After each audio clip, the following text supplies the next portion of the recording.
Le 10 mars dernier, le musée de la mine de Gréasque lançait une exposition sur les dangers et la sécurité au fond de la mine.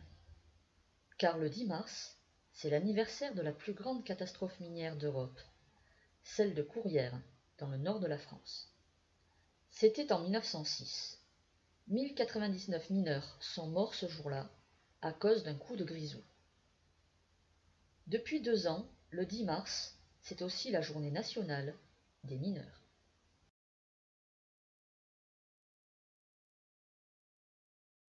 Le quotidien des mineurs, de charbon en particulier, a toujours été fait de dangers propres au sous-sol et a parfois causé des accidents. Cependant, toutes les mines du monde n'ont pas connu, et ne connaissent pas encore de nos jours, les mêmes niveaux et fréquences d'accidents. En Provence, ou plus exactement dans le bassin de l'Arc, où se trouve notre gisement de charbon, les accidents sont moins nombreux qu'ailleurs. Dans le reste de la France, les accidents étaient plus graves et plus nombreux. Et ce n'était pas juste une question d'époque ou de moyens de sécurité, car certains accidents sont relativement récents. Dans le reste du monde, ce n'est guère mieux. Si peu d'accidents ont atteint le niveau de Courrières, aucun en Europe, un seul dans le reste du monde, les grands pays producteurs de charbon n'y échappent pas. Le seul accident qui a dépassé le niveau de Courrières est arrivé en Chine le 26 avril 1942, avec 1549 morts. Heureusement, certains accidents se finissent bien parfois, comme en novembre 2010 au Chili ou en avril 2012 au Pérou. Et puis, les accidents ont souvent poussé les mineurs et les compagnies minières à trouver et à mettre en place de nouvelles solutions de sécurité. Mais pourquoi y avait-il, et y a-t-il encore, des accidents dans les mines? C'est la question qui compte le plus. Car si l'on souhaite trouver des solutions, il faut avant tout comprendre les causes. Bien entendu, comme dans tout métier manuel, il peut arriver à un mineur de se blesser avec ses propres outils.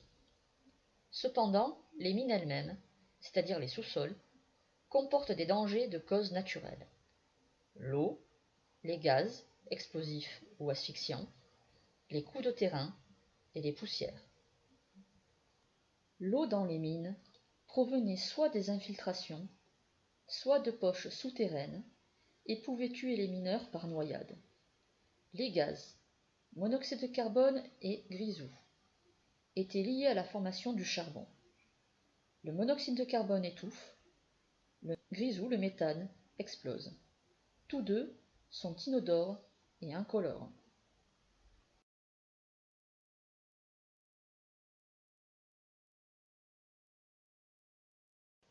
Les solutions face à ces dangers naturels ont bien sûr varié avec le temps, grâce aux grandes inventions adaptées peu à peu aux mines, mais aussi, de plus en plus, grâce aux recherches financées par la compagnie minière, devenue nationale en France en 1946.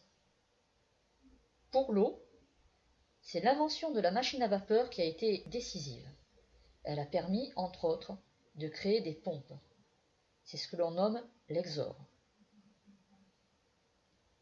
Pour les gaz, la détection était la clé de tout. Elle a commencé de façon simple, avec les pénitents et les canaries. Mais elle s'est poursuivie surtout grâce aux lampes spéciales de la mine. Les lampes d'évie ou lampes de sûreté. Et leur grande évolution au fil du temps. Enfin, la modernisation, qui commence avec les années 30 et se poursuit après Seconde Guerre mondiale, permet d'utiliser des détecteurs plus scientifiques, ainsi que des appareils autonomes de survie. Un autre danger des sous-sols étaient les poussières, d'autant que celles de charbon peuvent s'enflammer aisément.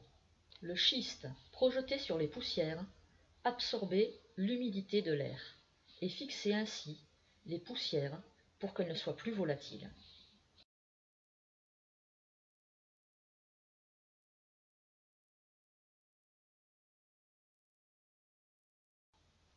Les coups de terrain sont de 3 types. On parle d'effondrement du toit quand c'est le haut de la galerie qui s'effondre sur vous. On parle de coups de couche quand c'est les côtés qui viennent vers vous. Et on parle de coups de mur quand le sol remonte. Pour traiter ces problèmes, l'évolution des moyens de sécurité s'est faite à plusieurs niveaux.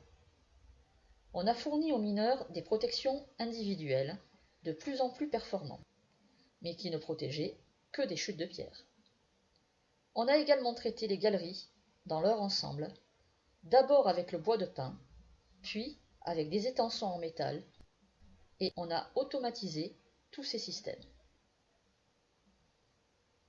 Mais c'est seulement avec les années 70 et l'avènement tant de l'électronique et donc du télévigile que de la formation des équipes de sauvetage que la sécurité a atteint un niveau plus important, permettant une vision centralisée depuis le jour, ainsi que des interventions adaptées à chaque problème. Ces appareils ressemblent un peu aux appareils de plongée ou aux appareils utilisés par les pompiers, mais ils ne fonctionnent pas du tout pareil. Les appareils de sauvetage dans les mines ont une autonomie de plus de 3 heures, grâce à un recyclage de l'air respiré. Ils fonctionnent en circuit fermé. L'air recraché fait un passage dans des cartouches chimiques qui rétablissent le taux d'oxygène de l'air expiré pour le réutiliser en partie.